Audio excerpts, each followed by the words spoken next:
Hello students, welcome back to my channel. This is Commerce Academy and I am Shourav sir.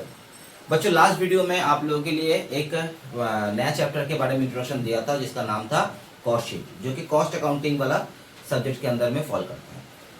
आज हम लोग उसी cost sheet से एक एग्जाम्पल, एक सॉल्यूशन आपको करके दिखाएंगे ताकि आप लोगों को जो वीडियो हम लोगों ने ऑलरेडी अपलोड किए थे आप लोगों के लिए, वो आप लोगों के लिए समझने में और ज्यादा ईजी हो जाए। ठीक है, तो क्वेश्चन जो है वो आपके स्क्रीन में है। ठीक है, उसमें आप देख पा रहे हैं कि हमें एक क्वेश्चन दिया गया है, थ्रो किया गया है, जिसमें कहा जा रहा है कि from the following particulars related to the production and sale for the year ended 31st of December 1992 prepare the cost statement showing therein the prime cost, work cost, cost of production, cost of sales and the profit and loss, यानी कि entire cost sheet आपको बनाने के लिए दिया गया है। तो इंफॉर्मेशन को एक बार ओवरव्यू कर लेते हैं। हमारे पास सबसे पहले आप देख पा रहे हैं कि कुछ रॉ मटेरियल का ओपनिंग स्टॉक है। ओपनिंग स्टॉक कैसे पता चला? क्योंकि इसके बगल में देखो डेट दिया हुआ है 1 जनवरी 92, तो वो हो गया हमारे लिए opening stock of raw material. उसके बाद हम लोगों के पास वर्क इन प्रोग्रेस का भी कुछ ओपनिंग स्टॉक है जो कि एट प्राइम कॉस्ट लेवल का है और कुछ मैन्युफैक्चरिंग लेवल का है। तो जो प्राइम कॉस्ट लेवल का है वो प्राइम कॉस्ट के साथ एडजस्ट हो जाएगा और जो मैन्युफैक्चरिंग लेवल का है वो फैक्ट्री ओवरहेड के साथ एडजस्ट होगा। उसके बाद अपने पास कुछ फिनिश गुड्स का भी स्टॉक है 1,44,000 का। इसके बाद हम लोगों को कुछ ट्रांजेक्शन दिया है, जैसे रॉ मटेरियल परचेज है, freight on raw material purchase है, मशीन आवर रेट है, मशीन आवर वर्क है, chargeable expenses, direct labour, administrative expenses, selling expenses, distribution expenses. उसके बाद कितना अमाउंट ऑफ सेल किए हैं, कितना यूनिट को सेल किए वो भी गिवन है। उसके अलावा भी रॉ मटेरियल का और वर्क इन प्रोग्रेस का क्लोजिंग स्टॉक भी आपको दिया हुआ है और फिनिश गुड्स का भी हमारे पास नंबर ऑफ यूनिट कितना स्टॉक में है वो गिवन है, लेकिन कितने वैल्यू का क्लोजिंग स्टॉक है वो गिवन नहीं है, वो आपको कैलकुलेट करना पड़ेगा। और लास्ट में इंफॉर्मेशन दिया है कि हम लोगों ने 32,000 यूनिट्स को मैन्युफैक्चर किए हैं। ओके, तो और लास्ट में एक लाइन और बोला गया है कि assuming that the sales are made on the LIFO basis. तो आपको कॉस्ट शीट को ड्रॉ करना है, तो शुरू करते हैं हम लोग कॉस्ट शीट को। सबसे पहले हम लोग क्या लिखेंगे सॉल्यूशन में, statement of cost. Statement of cost, हमारा आउटपुट कितना है? हमारा आउटपुट जो है हम लोग कितना नंबर ऑफ यूनिट को बना रहे हैं वो आपको देखो क्वेश्चन में दिया है कि हम लोग 32,000 फिनिश गुड्स को प्रोड्यूस कर रहे हैं, तो हमारा आउटपुट हो गया 32,000 यूनिट्स। ठीक है, तो अमाउंट का हम क्या करेंगे, यहाँ पे 3 कॉलम बनाएंगे जिसमें लास्ट वाला कॉलम जो है वो पर यूनिट के बेसिस में किया जाएगा। तो क्या ये कॉलम बनाना जरूरी है पर यूनिट कॉस्ट वाला कॉलम? इसलिए जरूरी है क्योंकि हम लोगों का जो फिनिश गुड्स का जो क्लोजिंग स्टॉक दिया हुआ है वो यूनिट में दिया हुआ है, उसका वैल्यू आपको निकालना है। तो जब तक हम लोग एक यूनिट का वैल्यू कैलकुलेट नहीं कर लेते हैं तब तक हम लोग क्लोजिंग स्टॉक का वैल्यू को भी कैलकुलेट नहीं कर पाएंगे।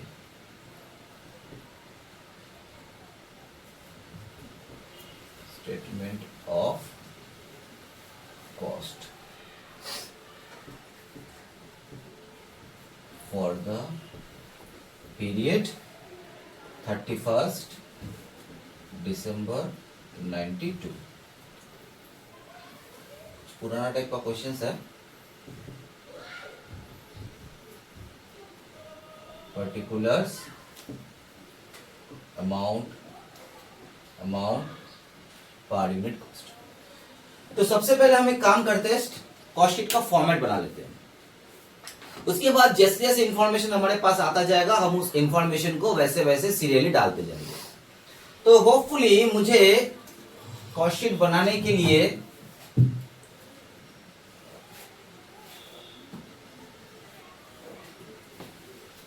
2 पेज लग सकता है। ठीक है, तो ये पेज नंबर 1 और ये पेज नंबर 2 कर दिया मैंने।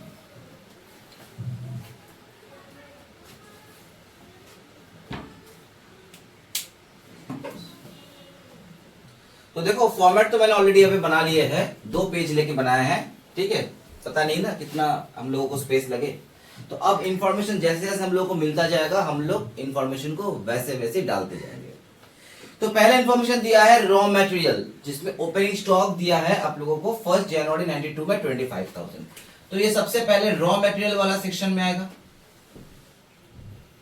तो रॉ मटेरियल वाला सेक्शन में आएगा, जहां पे हमने लिख दिए कि opening stock of raw material. हमारे पास opening stock of raw material कितने का है? 25,000 का।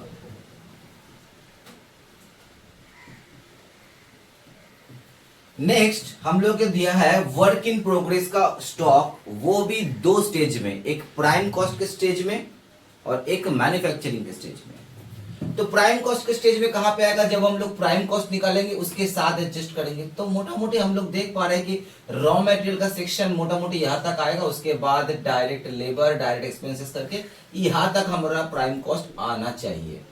तो इसके बाद हम ऐड करते हैं ओपनिंग स्टॉक ऑफ WIP, जो के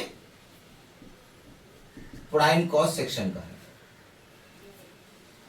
अमाउंट दिया है 30,000, अमाउंट दिया है 30,000। उसके बाद फिर से WIP है, लेकिन वो है आपके मैन्युफैक्चरिंग लेवल में। यानी कि अगर हम मैन्युफैक्चरिंग लेवल यानी कि फैक्ट्री ओवरहेड का पोर्शन को यहां तक करते हैं तो यहां पे ऐड हो जाएगा उसके नीचे opening stock of WIP manufacturing level का। अमाउंट है 6,000। उसके बाद फिनिश गुड्स, फिनिश गुड्स जो है वो ओपनिंग फिनिश गुड्स है 1,44,000, ठीक है। तो वो फिनिश गुड्स जो है वो आफ्टर एडमिनिस्ट्रेटिव ओवरहेड के बाद ही एडजस्ट होगा। तो अगर हमारा यहां तक प्राइम कॉस्ट लेवल है तो यहां पे हम इसको फैक्ट्री ओवरहेड कर देते हैं, एड फैक्ट्री ओवरहेड्स, ठीक है। फैक्ट्री ओवरहेड के बाद अपना आता है एडमिनिस्ट्रेटिव ओवरहेड, तो ऐड कर देते हैं administrative and office overheads.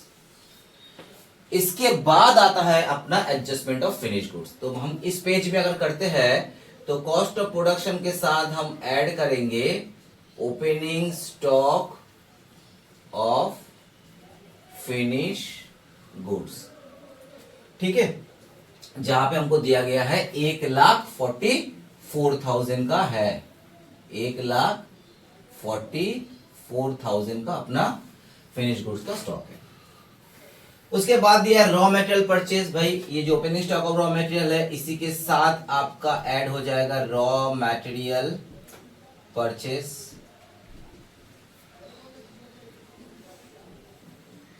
Amount दिया है 2 लाख। उसके बाद freight on raw material purchase, जो मटेरियल आप परचेज कर रहे हो उसमें आपका कुछ फ्रेट लग रहा है, तो वो भी तो आपके डायरेक्ट मटेरियल वाला पोर्शन में आना चाहिए, क्योंकि जो मटेरियल आप परचेस कर रहे हो उसी में आपका खर्चा लग रहा है। एड फ्रेट ऑन परचेज, जिसे हम लोग सीधा अकाउंटिंग लैंग्वेज में कैरेज इनवर्ड कहते हैं। कितने अमाउंट का है? 10,000। उसके बाद मशीन आवर रेट दिया हुआ है, मशीन आवर रेट। तो मशीन कहां चलता है बच्चा? मशीन जो है वो फैक्ट्री में चलता है। तो बोला गया है कि आपका जो मशीन है उसका रेट है 1 घंटे में 3 आवर्स।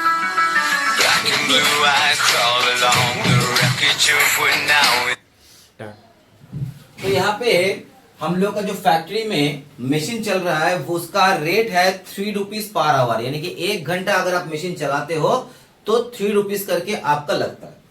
तो वैसे ही आपका मशीन कितना चल रहा है? Total 48,000 hours. आपका मशीन 48,000 आवर टोटल फैक्ट्री में रन कर रहा है।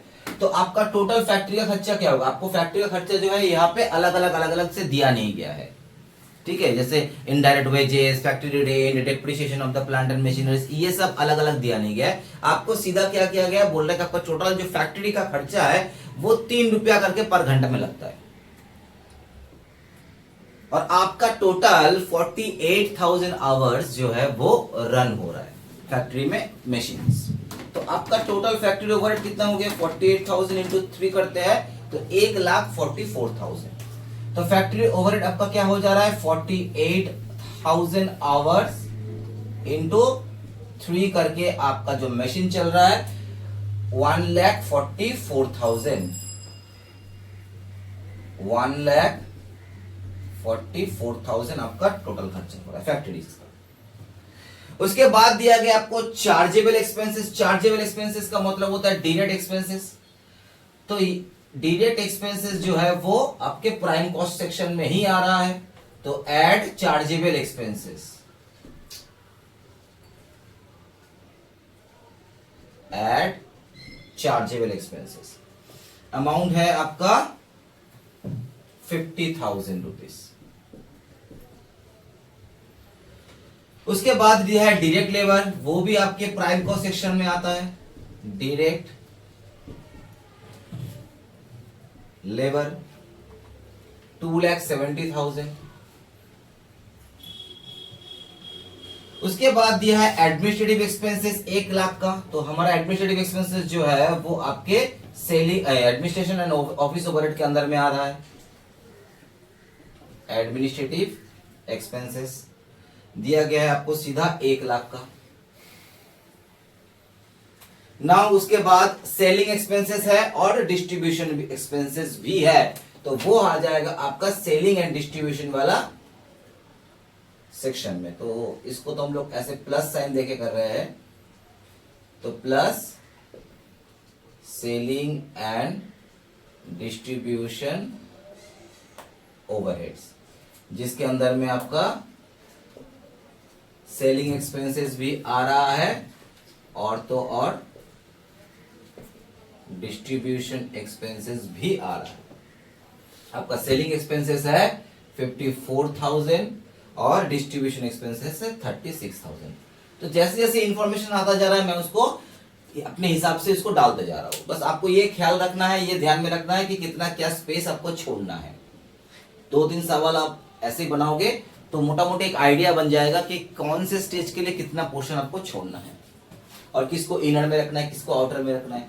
तो सीधा सीधी जो इसको हम आउटर में रख रहे हैं जिसके साथ कोई अलग एडजस्टमेंट नहीं है।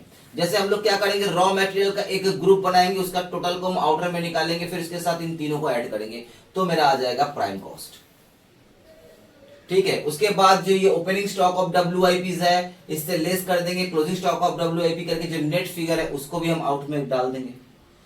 तो जो जो आइटम आपका लगता है कि उसके साथ फर्दर कोई भी आइटम ऐड लेस होगा उसी को आप इनर कॉलम में रखोगे, और जिसके साथ आपको लगता है कुछ भी ऐड नहीं होना है तो उसको सीधा आप आउटर कॉलम में डाल दोगे। उसके बाद देखो हम लोग का मोटा मोटी क्वेश्चन खत्म की तरफ आ चुका है। सेल्स ऑफ फिनिश गुड्स जो है वो 9 लाख का है, इसको सबसे लास्ट में करते हैं सेल, क्योंकि लास्ट का कहानी है। उसके बाद रॉ मटेरियल का क्लोजिंग स्टॉक दिया 45,000, तो ये रॉ मटेरियल वाला रॉ मटेरियल जो कंजम्पशन वाला जो एरिया है उसी में से एडजस्ट हो जाएगा, less closing stock of raw material.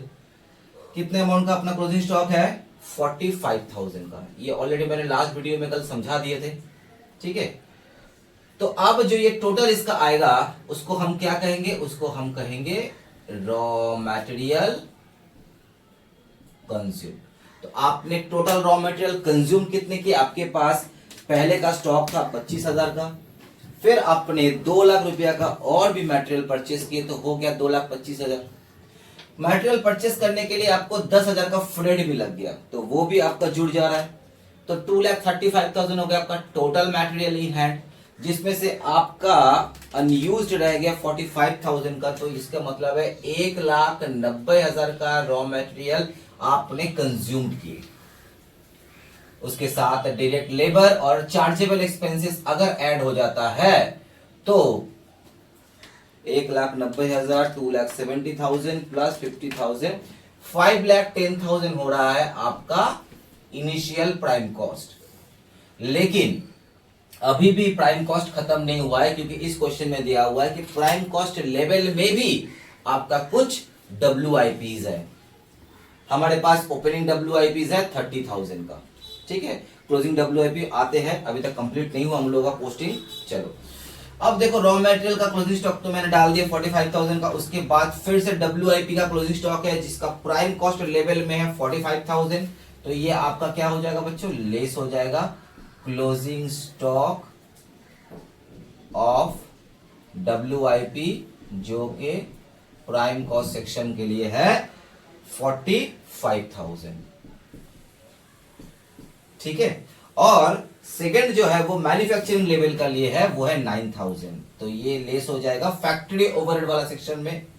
Closing stock of WIP जो मैन्युफैक्चरिंग लेवल के लिए है वो है 9,000, ओके। उसके बाद opening stock of finish goods जो है वो है 10,000 का। Opening stock of finish good already हमने डाल दिया 1,44,000 का। उसके बाद closing stock of finish goods जो है वो लेस हो जाएगा closing stock of finish goods, वो आपका लेस हो जाएगा, ठीक है।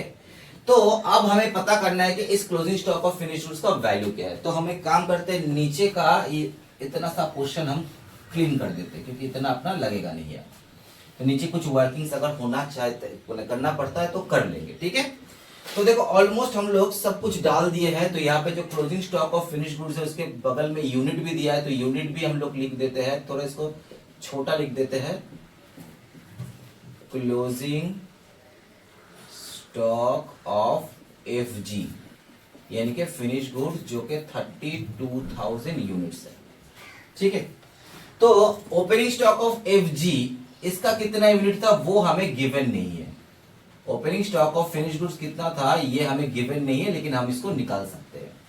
तो सबसे पहले देखो यहां पे कहा जा रहा है कि हम लोगों ने 32,000 यूनिट्स को मैन्युफैक्चर किए और हमारे पास कुछ opening stock of finish goods था, लेकिन कितना क्वांटिटी का था वो पता नहीं है।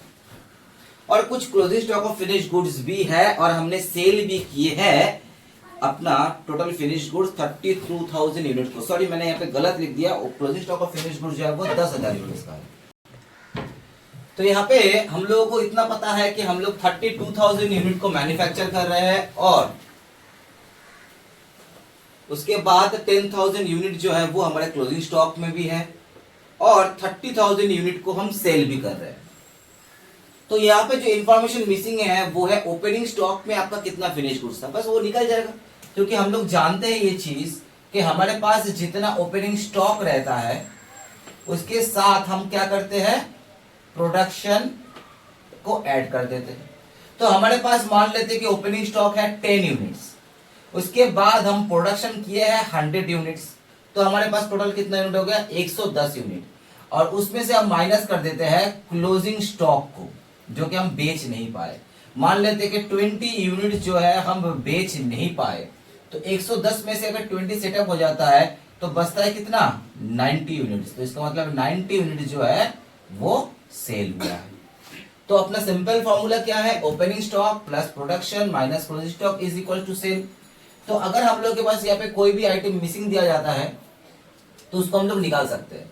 तो जैसे यहाँ पे ओपनिंग स्टॉक जो है वो मिसिंग है कि आपके पास कितना यूनिट था, लेकिन आपको मालूम है आपने कितना प्रोड्यूस किया है, आपने 32,000 यूनिट को प्रोड्यूस किए हो। उसके बाद आपके पास क्लोजिंग स्टॉक है 10,000 यूनिट और उसके बाद आपने बेचे हो 30,000 यूनिट्स। तो आपका लिए ओपनिंग स्टॉक कितना हो जाएगा 30,000 और यहाँ पे 32,000 से 10,000 माइनस करते हैं तो नेट हो जाता है 22,000 यूनिट्स। तो 22,000 यूनिट जो है वो अगर आपका 22,000 यूनिट जो है वो अगर आपका लेफ्ट हैंड साइड में है वो उधर में जाएगा तो ये माइनस हो जाएगा 22,000 यूनिट्स। तो आपका ओपनिंग स्टॉक हो जाएगा 8,000 यूनिट्स, ठीक है। तो सिंपल मैथमेटिक वाला इक्वेशन है। तो हम लोग देख लिए कि हमारे पास ओपनिंग स्टॉक जो था वो था 8000 यूनिट, जिसका वैल्यू था 1,44,000। बस अब ऑलमोस्ट हम लोग सब कुछ कर लिए हैं, अब फिगर आउट करना है। तो देखो यहाँ पे सबसे पहले जो रॉ मटेरियल वाला सेक्शन था उसका मैंने टोटलिंग कर दिया, 1,90,000 आया कि कितने का रॉ मटेरियल हमने कंज्यूम किए। उसके साथ मैंने ऐड कर दिया डायरेक्ट लेबर और डायरेक्ट एक्सपेंसेस को, तो आया 5,10,000, जिसे हम कहेंगे प्राइम कॉस्ट। ठीक है, उसके बाद यहाँ पे 30,000 और 45,000 का एक सेटलमेंट हो रहा है कि भाई 30,000 का हमारे लिए WIP था ओपनिंग में और 45,000 का हमारे लिए क्लोजिंग WIP था। तो नेट WIP कितना हो गया? तो नेट WIP हो गया हमारे लिए 15,000 का। तो 15,000 जो है वो माइनस फिगर में आया। तो अब हम क्या करेंगे, ये जो 5,10,000 है उसी में से इस 15,000 को सेटल करेंगे। तो वो कितना हो जाएगा? 5,10,000 से अगर हम लोग 15,000 को माइनस करते हैं तो आता है 4,95,000, जो हमारे लिए हो जाएगा नेट प्राइम कॉस्ट। तो क्या सर हमेशा हर क्वेश्चन में ये नेट प्राइम कॉस्ट निकलता है? नहीं, प्राइम कॉस्ट तक ही हम लोगों का रहता है। तो कोई कोई क्वेश्चन में अगर कोई फर्दर एडजस्टमेंट देता है तब जाके ये प्राइम कॉस्ट और नेट प्राइम कॉस्ट का एक कॉन्सेप्ट आता है। चलो, उसके बाद फैक्ट्री ओवरहेड, हमने फैक्ट्री का खर्चा किया 1,44,000। उसके साथ हमारा WIP एडजस्ट हो रहा है। ओपनिंग स्टॉक ऑफ WIP है 6,000 और क्लोजिंग स्टॉक ऑफ WIP है 9,000, यानी कि 6 से 9 को माइनस करते हैं तो -3,000 होता है। तो 144 से -3,000 कर देते हैं तो 1,41,000। ये हो गया हमारा टोटल वर्क कॉस्ट। ठीक है, अब जैसे इन दोनों को जोड़ेंगे तो वो जोड़ने के बाद आएगा अपना टोटल वर्क कॉस्ट। ये जो 1,41,000 आया ये हो गया हमारा फैक्ट्री का खर्चा।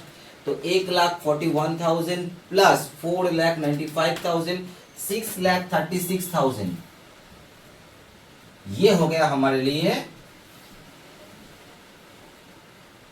Work cost. एक काम करते हैं, साइड बाय साइड हम लोग इसका PUC भी निकाल लेते हैं, पर यूनिट कॉस्ट। तो हमारा 32,000 यूनिट को बनाने के लिए 1,90,000 रुपया का रॉ मटेरियल्स लग गया। तो डिवाइड कर देते हैं 32,000 से, तो 5.94 का हमारा 5.94 का हमारा रॉ मटेरियल्स लग गया। उसके बाद 2,70,000 का हमारा लग गया labour for production of 32,000 unit, यानी कि 8.43 का लग गया अपना लेबर। उसके बाद 50,000 डिवाइडेड बाय 32,000, दैट इज 1.57। ठीक है, अब 5,10,000 डिवाइडेड बाय 32,000 आ गया 15.94 फ्रैक्शन है, इसलिए थोड़ा बहुत इधर उधर हो सकता है, 1-2 पैसे का। उसके बाद सीधा क्या करेंगे, 4,95,000 आया हमारा नेट प्राइम कॉस्ट। तो 4,95,000 डिवाइडेड बाय 32,000 यानी कि 15.47 हो गया हमारा नेट प्राइम कॉस्ट। उसके बाद फैक्ट्री का खर्चा आ गया 1,41,000 फॉर 32,000 यूनिट्स। तो 4 रुपया 40 पैसा जो है ये हो गया हमारा फैक्ट्री का खर्चा। टोटल वर्क कॉस्ट कितना आया हम लोगों का? टोटल वर्क कॉस्ट आया 6,36,000 डिवाइडेड बाय 32,000, 19.88। तो तुम लोग देख पा रहे हो हम हर आइटम को, हर टोटल को 32,000 से डिवाइड कर रहे, क्योंकि हम लोगों का प्रोडक्शन जो था वो 32,000 यूनिट्स ही था। उसके बाद अब एडमिनिस्ट्रेटिव एक्सपेंसेस अगर 1,00,000 रुपया ऐड हो जाता है तो हम लोगों का टोटल कॉस्ट बन जाता है 7,36,000, जिसे हम कहेंगे कॉस्ट ऑफ प्रोडक्शन। ठीक है, तो 1,00,000 को भी हम 32,000 से डिवाइड करेंगे तो 3.12 आया, और 7,36,000 को अगर 32,000 से डिवाइड करते हैं तो फिगर एकदम राउंड में आ गया 23 रुपया। ठीक है, तो कॉस्ट ऑफ प्रोडक्शन जो है वो हमारा 23 रुपीज का हो गया एक एक यूनिट का। चलो अब इसको कंटिन्यू करते हैं। यहाँ पे कॉस्ट ऑफ प्रोडक्शन जो था वो था 7,36,000 रुपीज, यानी कि 23 रुपीज करके पर यूनिट ना। अब देखो बेटा, हम लोग के पास स्टॉक ऑफ फिनिश गुड्स कुछ ओपनिंग का था और कुछ क्लोजिंग का भी है। ओपनिंग का अपने पास स्टॉक था 8,000 यूनिट, जिसका वैल्यू था 1,44,000, यानी कि एक एक यूनिट का दाम पड़ गया 18 रुपया का। और करंट अपना मैन्युफैक्चरिंग कॉस्ट कितना है? करंट प्रोडक्ट का मैन्युफैक्चरिंग कॉस्ट है 23 रुपया। तो दो अलग अलग है, दो अलग अलग रेट का है। और हमें कहा जा रहा है कि हमको लीफो मेथड इस्तेमाल करना है। तो मैंने लास्ट वीडियो में कहा था कि लीफो फीफो को हम कैसे आइडेंटिफाई करेंगे, किस तरह से स्टॉक का वैल्यूएशन करेंगे। सीधा सा लॉजिक है भाई, लीफो का मतलब है जो लास्ट में माल आ रहा है वो पहले आउट हो रहा है। यानी कि हमने जो सेल करना चालू किया, 30,000 का जो यूनिट हम सेल करना चालू किए, उसमें हम लोग क्या किए, अपना जो प्रेजेंट वाला आउटपुट है पहले उसमें से हम सेल करना चालू कर दिए।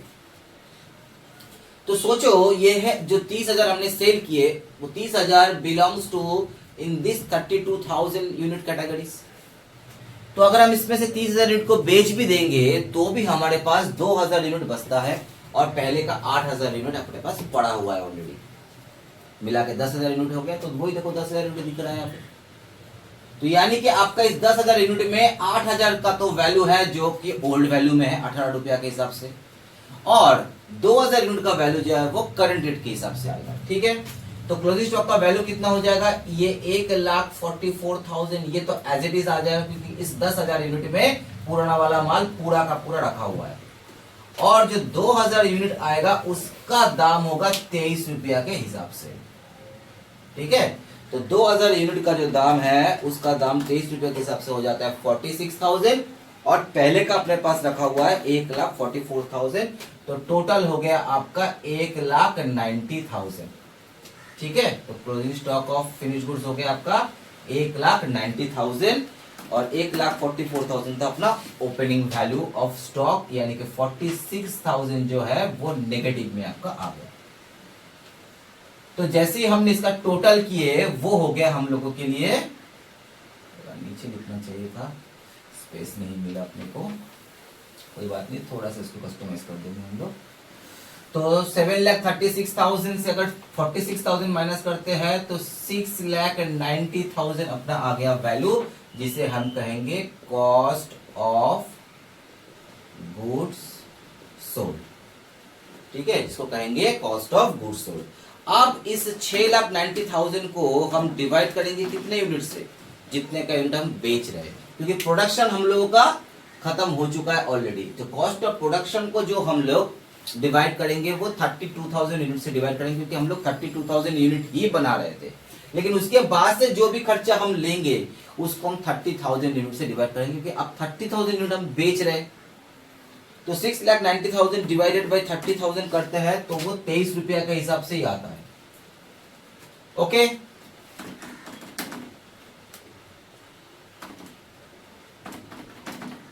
यस। अच्छा, तो एक काम करते हैं, यहाँ पे स्पेस थोड़ा सा शॉर्ट हो रहा था, इसलिए सेलिंग एक्सपेंसेस को हम नीचे कर देते हैं। सेलिंग एक्सपेंस कितना था अपना? 54,000, और यहां पे कर देते add selling and distribution overheads. ठीक है, चलो, तो अब इन दोनों ओवरहेड को अगर जोड़ते हैं तो 90,000 का ओवरहेड आता है, सेलिंग एंड डिस्ट्रीब्यूशन ओवरहेड का। तो अब इस 90,000 को भी हम लोग 30,000 से डिवाइड करेंगे, यानी कि 3 रुपीज। तो अब 6,90,000 प्लस 90,000 यानी कि 7,80,000, ये हो गया हमारा टोटल कॉस्ट, यानी कि 26 रुपया के हिसाब से हो गया अपना टोटल कॉस्ट, जिसको हम क्या लिखेंगे? कॉस्ट ऑफ सेल्स या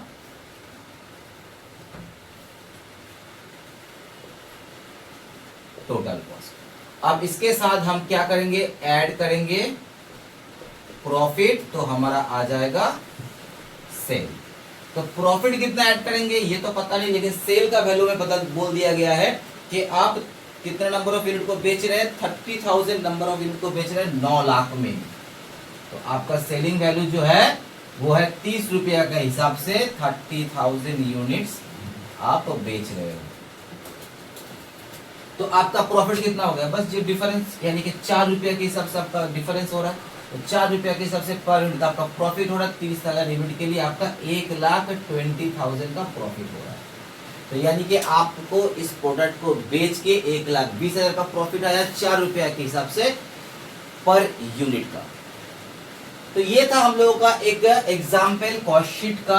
आप देख लिए कि कॉस्ट शीट बनाने के लिए हमें कैसे फॉर्मेट को बनाना है, ठीक है। और जैसे जैसे हमारे पास फिगर आता जाएगा हम लोग उस फिगर को वैसे वैसे डालते जाएंगे। हम वेट नहीं करेंगे कि पहले हम लोग रॉ मटेरियल वाला सेक्शन कर ले, उसके बाद लेबर वाला सेक्शन कर, उसके बाद फैक्ट्री ओवरहेड वाला सेक्शन करें। अगर ऐसे करते रहेंगे तो हम लोगों को काफ़ी टाइम लग जाएगा, ठीक है। तो जैसे जैसे हमारे पास एग्जाम में इंफॉर्मेशन आता जाएगा हम उसको डालते जाएंगे, तो क्या होगा ना, जल्दी जल्दी कंप्लीट हो जाएगा क्वेश्चन और एकदम एक्यूरेट बेसिस में होगा। बस ध्यान रखना है कि किसके लिए कितना स्पेस छोड़ना है और कौन से फिगर को कहाँ पे लिखना है, इनर कॉलम में या आउटर कॉलम में, ठीक है। तो ये था हम लोगों का एक कॉन्सेप्ट था कॉस्ट शीट का, जिसका एक सॉल्यूशन भी हम लोग कर दिए। अगर कुछ फर्दर आपको क्वेरीज करना है तो आप लोग हमारे साथ कॉन्टैक्ट कर सकते हैं।